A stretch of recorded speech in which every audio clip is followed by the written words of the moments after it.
Amadou Hampâté Bâ est né au sein d'une famille peul noble. Très tôt, il reçoit une éducation traditionnelle, marquée par l'influence de maîtres spirituels et de griots, détenteurs du savoir oral africain.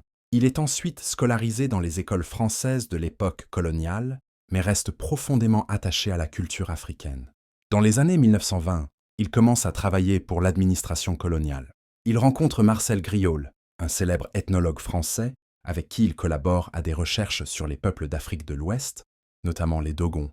Amadou Hampâté Bâ devient ensuite chercheur à l'Institut français d'Afrique noire, IFAN, où il se consacre à la collecte, la transcription et l'étude des traditions orales, contes, proverbes, récits historiques et enseignements religieux africains. Dans les années 1960, après l'indépendance du Mali, il devient membre du Conseil exécutif de l'UNESCO.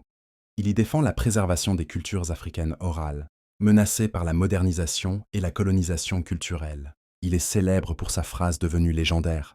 En Afrique, quand un vieillard meurt, c'est une bibliothèque qui brûle. Œuvre majeure. L'étrange destin de Wangrin, 1973.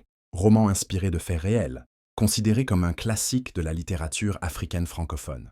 Amkoulel l'enfant Peul, 1991. Autobiographie de son enfance. Vie et enseignement de Thierno Bokar. Récit spirituel sur son maître religieux soufi. Amadou Hampâté Bâ est reconnu comme le gardien de la tradition orale d'Afrique, de l'Ouest. Il a consacré sa vie à transmettre la sagesse africaine, à valoriser les langues et à préserver les récits menacés par l'oubli. Son travail a permis à toute une culture de survivre au choc de la colonisation et de se transmettre aux générations futures.